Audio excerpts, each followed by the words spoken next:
ایران اور 5 جمع 1 کے درمیان معینہ مدت کے اندر جامع ایٹمی مذاکرات کی کوششیں، جنیوا میں ایران اور 6 بڑی طاقتوں کے ایٹمی مذاکرات۔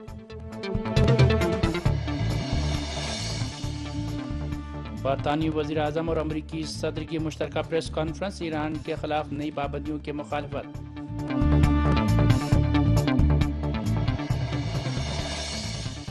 عراق میں داعش کے خلاف ملک گیر آپریشن، درجنوں دہشت گرد ہلاک، 100 سے زائد محاصرے میں۔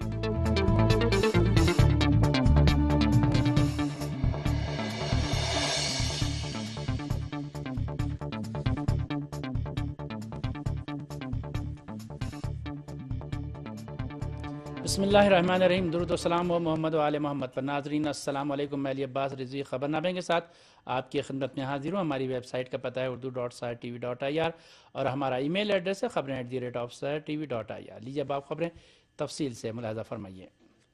اسلامی جمہوریہ ایران کے صدر نے کہا ہے کہ ایرانی تہذیب و تمدن کا مقام بہت بلند ہے۔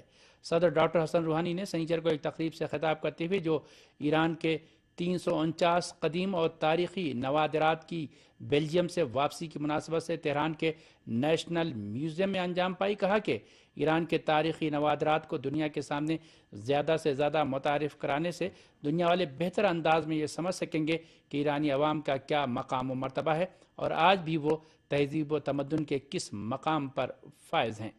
اسلامی جمہوریہ ایران کے صدر ڈاکٹر حسن روحانی نے کہا کہ ان تاریخی آثار اور نوادرات کو دنیا والوں کے سامنے پیش کر کے ایران کے خلاف بہت سے الزامات من جملہ ایرانوفوبیا کا زور خود بخود توڑا جا سکتا ہے۔ صدر ڈاکٹر حسن روحانی نے کہا کہ ایرانی عوام کے اموال کو لوٹانے کے لیے بڑے پیمانے پر قانونی کارروائی انجام پائی ہے، جس کے بڑے بڑے نتائج برآمد ہوئے ہیں۔ صدر ڈاکٹر حسن روحانی نے کہا کہ 349 قیمتی نوادرات کی ایران واپسی ایرانی حکام کی بلند ہمتی کی علامت ہے۔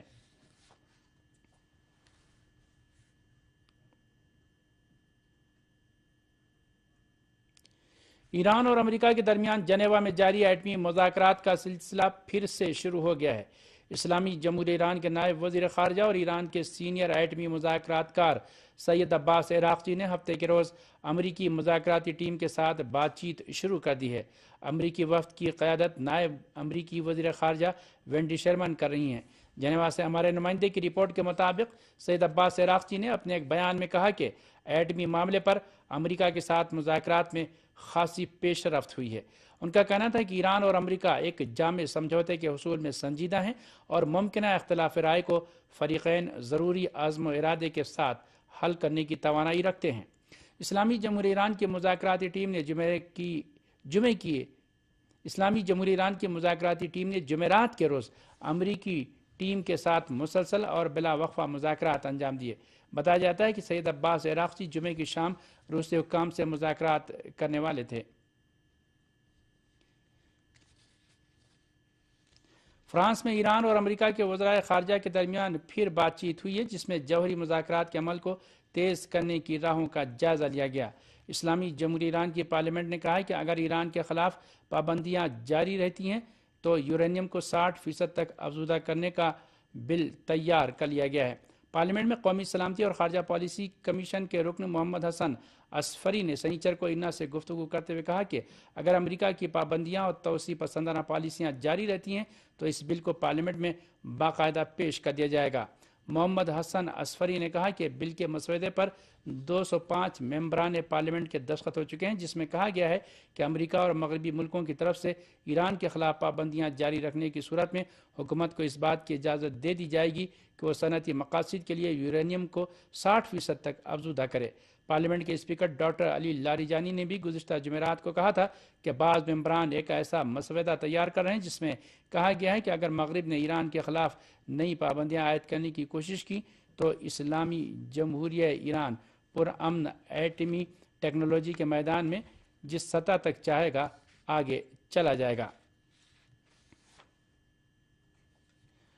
امریکہ اور برطانیہ نے ایران کے خلاف نئی پابندیوں کی مخالفت کی ہے۔ امریکہ کے صدر باراک اوباما اور برطانیہ کے وزیر اعظم ڈیوڈ کیمرون نے واشنگٹن میں مشترکہ پریس کانفرنس میں ایران کے خلاف کسی بھی طرح کی نئی پابندی لگائے جانے کو ایران اور گروپ 5 جمع 1 کے مذاکراتی عمل کے خلاف قرار دیا۔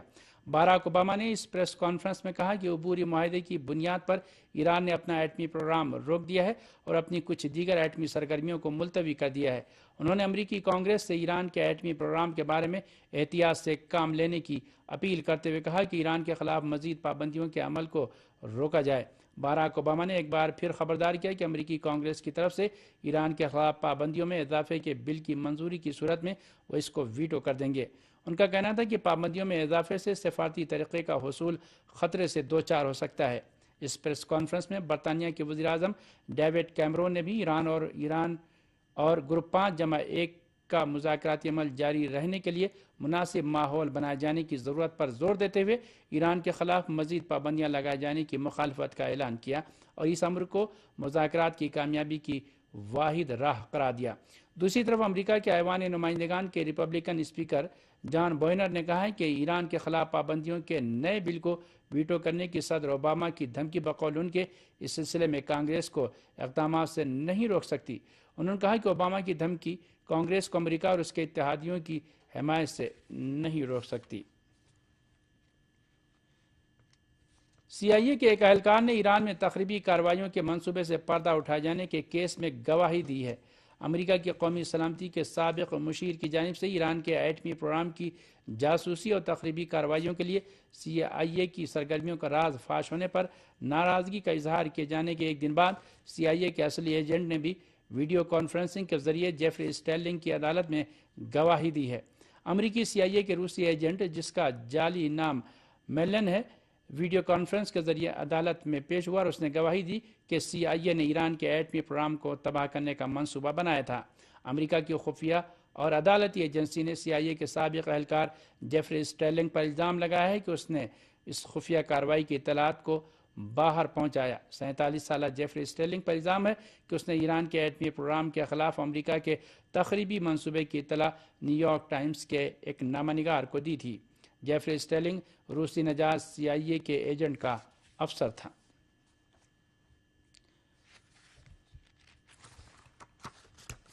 اور اب مزید خبروں سے پہلے اہم خبروں کی سرخیوں پر ایک نظر ڈالتے ہیں۔ ایران اور 5+1 کے درمیان معینہ مدت کے اندر جامع ایٹمی مذاکرات کی کوشش، جنیوا میں ایران اور 6 بڑی طاقتوں کے ایٹمی مذاکرات۔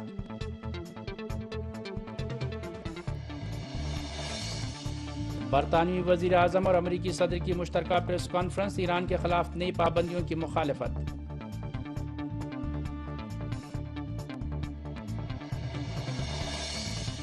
عراق میں داعش کے خلاف ملک گیر آپریشن، درجنوں دہشت گرد ہلاک، 100 سے زائد محاصرے میں۔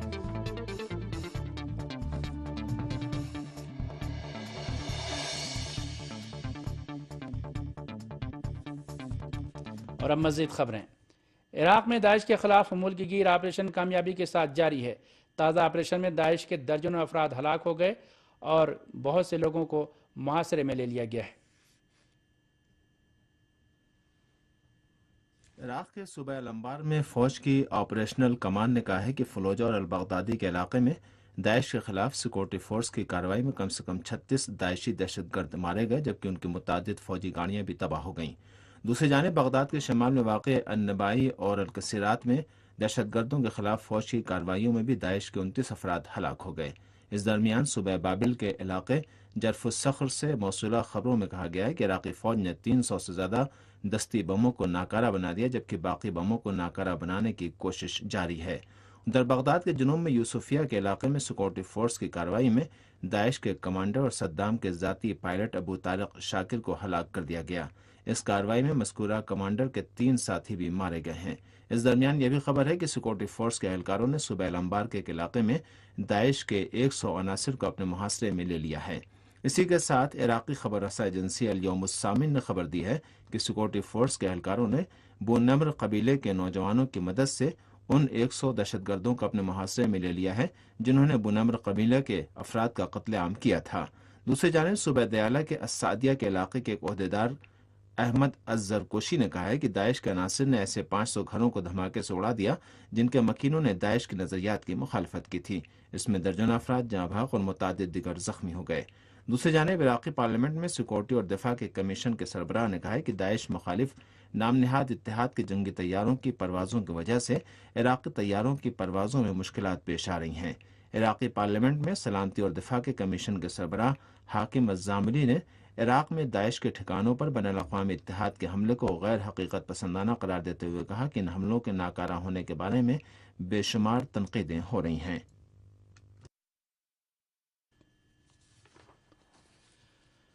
اقوام متحدہ میں شام کے نمائندے کا کہنا ہے کہ سعودی عرب، قطر اور اردن میں اب بھی تکفیری دہشت گردوں کی ٹریننگ کے کیمپ چل رہے ہیں۔ اقوام متحدہ میں شام کے مستقل مندوب بشار جعفری نے ایک گفتگو میں کہا ہے کہ امریکی ذرائع ابلاغ عالمی رائے کو منحرف کر رہے ہیں۔ انہوں نے کہا کہ تکفیری دہشت گرد گروہوں داعش اور جبہت النصرہ کے پاس امریکی اسلحے ہیں اور سعودی عرب، قطر اور اردن میں اب بھی ان گروہوں کے افراد کو ٹریننگ دینے کے کیمپ موجود ہیں۔ بشار جعفری نے کہا کہ ان کیمپوں میں امریکی، فرانسیسی اور برطانوی فوجی ماہرین دہشت گردوں کو ٹریننگ دے رہے ہیں۔ انہوں نے کہا کہ مغربی میڈیا ہمیشہ یہ کوشش کرتا ہے کہ مختلف بہانوں سے مشرق وسطیٰ کے حقائق کو تحریف کر کے پیش کرے۔ انہوں نے کہا کہ شام میں داعش اور جبہت النصرہ کے ساتھ اسرائیل کا تعاون کسی سے پوشیدہ نہیں، لیکن مغربی میڈیا نہ صرف یہ کہ اس کو بیان نہیں کرتا ہے بلکہ اس کی تردید کی کوشش بھی کرتا ہے۔ ترکی کی سرحد کے قریب واقع علاقے کوبانی کے مزید 4 علاقے داعش کے قبضے سے آزاد ہو گئے ہیں۔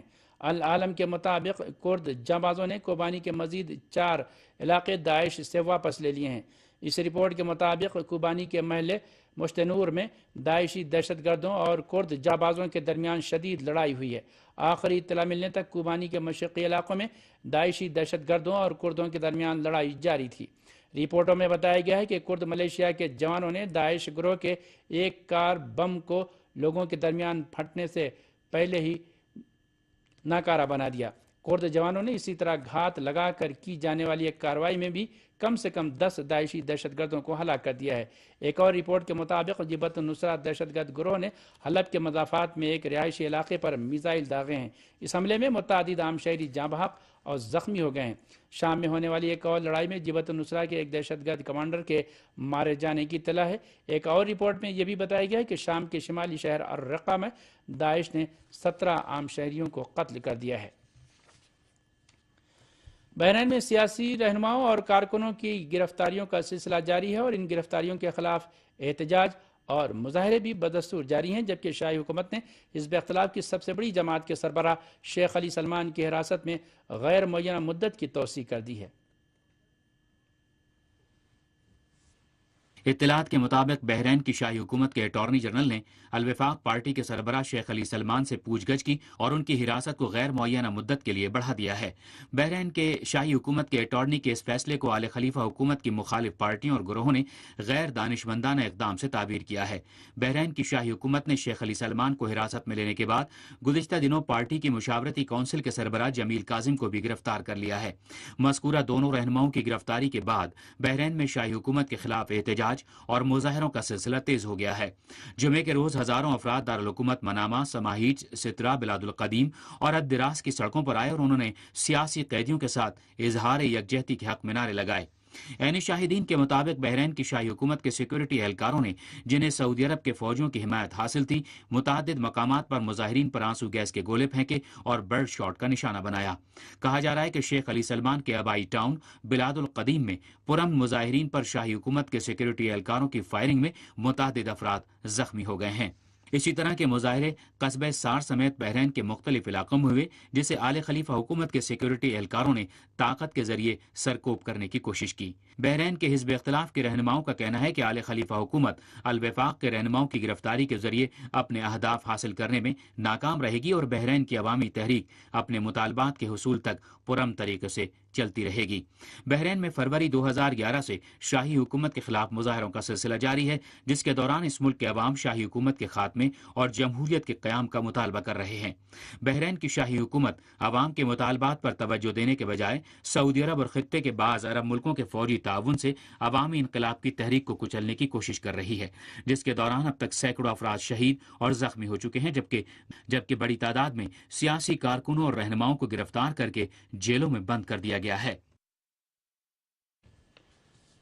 پاکستان میں تیل کی درآمدات رک جانے کے بعد ملک میں تیل کی شدید بحران پیدا ہو گیا ہے۔ بتایا جاتا ہے کہ ملک میں تیل اور پیٹرولیم کی شدید قلت کے باعث پیٹرول پمپوں پر صارفین کی کئی کلومیٹر لمبی قطاریں لگ گئی ہیں اور لاہور جیسے شہروں میں دسیوں پیٹرول پمپ بند ہو گئے ہیں۔ پاکستان اسٹیٹ آئل کا کہنا ہے کہ ملک میں صرف 3 دن کا اسٹاک باقی رہ گیا ہے۔ پاکستان اسٹیٹ آئل یا PSO کا کہنا ہے کہ اسے ادائیگیوں میں شدید مشکلات درپیش ہیں اور صورتحال کو بہتر بنانے کے لیے اسے کم سے کم 100 ارب روپے اور 8 ہفتے کا وقت درکار ہوگا۔ PSO حکام کا کہنا ہے کہ پچھلے 2 ہفتے سے ملک کی کسی بھی بندرگاہ پر تیل کی کھیپ نہیں پہنچی ہے، جبکہ عام طور پر ہر 2 ہفتے میں 65,000 ٹن تیل پر مشتمل 6 سے 8 جہاز لنگر انداز ہوتے ہیں۔ PSO کے حکام کا کہنا ہے کہ تیل کی قیمتوں کی ادائیگیاں نہ ہونے کے بعد تیل برآمد کرنے والے ممالک بھی نقد رقم یا بینک گارنٹی کے بغیر اب PSO پر اعتماد کرنے کو تیار نہیں ہیں۔ یوکرین کی پارلیمنٹ نے ریزرو فورس کے افراد کو طلب کرنے کا بل پاس کر دیا ہے۔ اطلاعات کے مطابق اس قانون کے تحت حکومت کو عام لام بندی کا اختیار حاصل ہو گیا، جس کے تحت مسلح افواج سے تعلق رکھنے والے ریزرو فورس کے 1,04,000 فوجی افسران اور جوانوں کو کسی وقت بھی ڈیوٹی پر طلب کیا جا سکتا ہے۔ یوکرین کے صدر پیٹرو پورشنکوف نے بدھ کے روز ریزرو فورس کو ملک کے مشرقی علاقوں میں طلب کیے جانے کے بل پر دستخط کیے تھے کہ جس پر 3 مرحلوں میں عمل درآمد کیا جائے گا۔ اس سے قبل یوکرین کی وزارت دفاع نے اعلان کیا تھا کہ ریزرو فورس کے جوانوں کو طلب کیے جانے کے پہلے مرحلے پر 20 جنوری سے عمل درآمد کیا جائے گا۔ 90 روز پر محیط پہلے مرحلے میں 50,000 افراد کو فوجی مراکز میں حاضر ہونے کا حکم دیا جائے گا، جبکہ دوسرے اور تیسرے مرحلے میں بالترتیب اپریل اور جون کے مہینے میں عمل درآمد کیا جائے گا۔ دوسری جانب روس کے وزیر خارجہ سرگئی لاوروف نے کہا ہے کہ ریزرو فورس کے اہلکاروں کو طلب کرنے سے متعلق صدر پیٹرو پورشنکوف کے اس اقدام سے یوکرین کے مشرقی علاقوں کے بحران کو حل کرنے میں کسی قسم کی کوئی مدد نہیں ملے گی۔ سرگئی لاوروف نے واضح طور پر کہا کہ فوجی نقل و حرکت اور رسد رسانی کا عمل ڈونیسک اور لوہانسک میں قیام امن کے لیے کی جانے والی کوششوں کے منافی ہے۔ لاوروف کا کہنا ہے کہ صدر ولادیمیر پوتین یہ سمجھتے ہیں کہ اس قسم کے اقدامات کے نتائج انتہائی خطرناک ہو سکتے ہیں۔ انہوں نے کہا کہ صدر پوتین نے ان اقدامات کی بابت جن کی کیف کے جنگ پسند ٹولے کی جانب سے حمایت اور حوصلہ افزائی کی جا رہی ہے، صدر پیٹرو پورشنکوف کو سخت انتباہ دیا ہے۔ ادھر یوکرین کی فوج اور مخالفین کے درمیان جھڑپیں جاری ہیں۔ بتایا جاتا ہے کہ یوکرین کے فوجی مخالفین کے خلاف ممنوعہ ہتھیار استعمال کر رہے ہیں۔ مخالفین کی جانب سے جاری ہونے والے ایک بیان میں کہا گیا ہے کہ یوکرینی فوج نے دونسک ایئرپورٹ پر اپنے تازہ حملے میں فاسفورس بم استعمال کیے ہیں۔ مخالفین کا یہ بھی کہنا ہے کہ یوکرینی فوج کی جانب سے گورولوکا اور دونسک کے دیگر مقامات پر کم از کم 15 بار فاسفورس بموں سے حملہ کیا گیا ہے۔ اور آخر میں خاص خبروں کی سرخیوں پر ایک بار پھر نظر ڈالتے ہیں۔ ایران اور 5 جمع 1 کے درمیان معینہ مدت کے اندر جامع ایٹمی مذاکرات کی کوششیں، جنیوا میں ایران اور 6 بڑی طاقتوں کے ایٹمی مذاکرات۔ برطانوی وزیر اعظم اور امریکی صدر کی مشترکہ پریس کانفرنس، ایران کے خلاف نئی پابندیوں کی مخالفت۔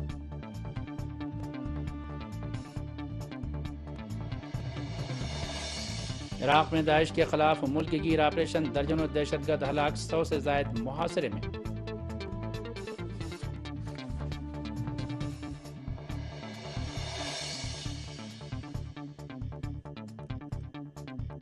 خبریں اپنے اختتام کو پہنچتی ہیں۔ تازہ ترین خبروں کے لیے آپ ہماری ویب سائٹ دیکھتے رہیے، پتہ ہے urdu.sahartv.ir۔ اس کے ساتھ ہی اجازت دیجیے اور ملاحظہ فرمائیے تصویری رپورٹ۔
اسلامی جمہوریہ ایران کی مذاکراتی ٹیم نے جمعرات کے روز امریکی ٹیم کے ساتھ مسلسل اور بلا وقفہ مذاکرات انجام دیے۔ بتایا جاتا ہے کہ سید عباس عراقچی جمعے کی شام روسی حکام سے مذاکرات کرنے والے تھے۔ فرانس میں ایران اور امریکہ کے وزرائے خارجہ کے درمیان پھر بات چیت ہوئی ہے، جس میں جوہری مذاکرات کے عمل کو تیز کرنے کی راہوں کا جائزہ لیا گیا۔ اسلامی جمہوریہ ایران کی پارلیمنٹ نے کہا ہے کہ اگر ایران کے خلاف پابندیاں جاری رہتی ہیں تو یورینیم کو 60% تک افزودہ کرنے کا بل تیار کر لیا گیا ہے۔ پارلیمنٹ میں قومی سلامتی اور خارجہ پالیسی کمیشن کے رکن محمد حسن اصفری نے سنیچر کو ایرنا سے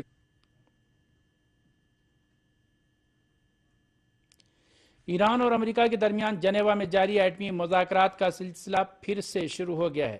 اسلامی جمہوریہ ایران کے نائب وزیر خارجہ اور ایران کے سینئر ایٹمی مذاکرات کار سید عباس عراقچی نے ہفتے کے روز امریکی مذاکراتی ٹیم کے ساتھ بات چیت شروع کر دی ہے۔ امریکی وفد کی قیادت نائب امریکی وزیر خارجہ وینڈی شرمن کر رہی ہیں۔ جنیوا سے ہمارے نمائندے کی رپورٹ کے مطابق سید عباس عراقچی نے اپنے ایک بیان میں کہا کہ ایٹمی معاملے پر امریکہ کے ساتھ مذاکرات میں خاصی پیش رفت ہوئی ہے۔ ان کا کہنا تھا کہ ایران اور امریکہ ایک جامع سمجھوتے کے حصول میں سنجیدہ ہیں اور ممکنہ اختلاف رائے کو فریقین ضروری عزم و ارادے کے ساتھ حل کرنے کی توانائی رکھتے ہیں۔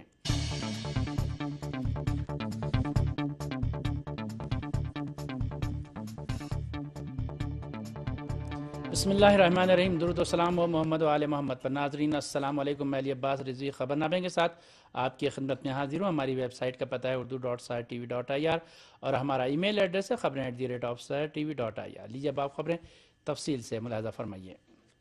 اسلامی جمہوریہ ایران کے صدر نے کہا ہے کہ ایرانی تہذیب و تمدن کا مقام بہت بلند ہے۔ صدر ڈاکٹر حسن روحانی نے سنیچر کو ایک تقریب سے خطاب کرتے ہوئے جو ایران کے 349 قدیم اور تاریخی نوادرات کی بیلجیم سے واپسی کی مناسبت سے تہران کے نیشنل میوزیم میں انجام پائی، کہا کہ ایران کے تاریخی نوادرات کو دنیا کے سامنے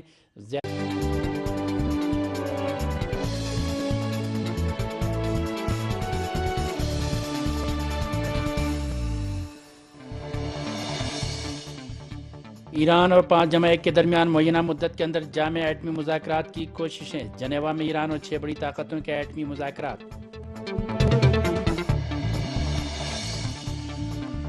برطانوی وزیر اعظم اور امریکی صدر کی مشترکہ پریس کانفرنس، ایران کے خلاف نئی پابندیوں کی مخالفت۔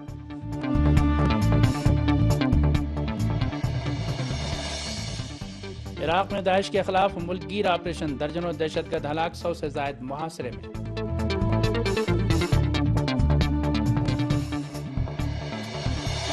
زیادہ سے زیادہ متعارف کرانے سے دنیا والے بہتر انداز میں یہ سمجھ سکیں گے کہ ایرانی عوام کا کیا مقام و مرتبہ ہے اور آج بھی وہ تہذیب و تمدن کے کس مقام پر فائز ہیں۔ اسلامی جمہوریہ ایران کے صدر ڈاکٹر حسن روحانی نے کہا کہ ان تاریخی آثار اور نوادرات کو دنیا والوں کے سامنے پیش کر کے ایران کے خلاف بہت سے الزامات من جملہ ایرانوفوبیا کا زور خود بخود توڑا جا سکتا ہے۔ صدر ڈاکٹر حسن روحانی نے کہا کہ ایرانی عوام کے اموال کو لوٹانے کے لیے بڑے پیمانے پر قانونی کارروائی انجام پائی ہے، جس کے بڑے بڑے نتائج برآمد ہوئے ہیں۔ صدر ڈاکٹر حسن روحانی نے کہا کہ 349 قیمتی نوادرات کی ایران واپسی ایرانی حکام کی بلند ہمتی کی علامت ہے۔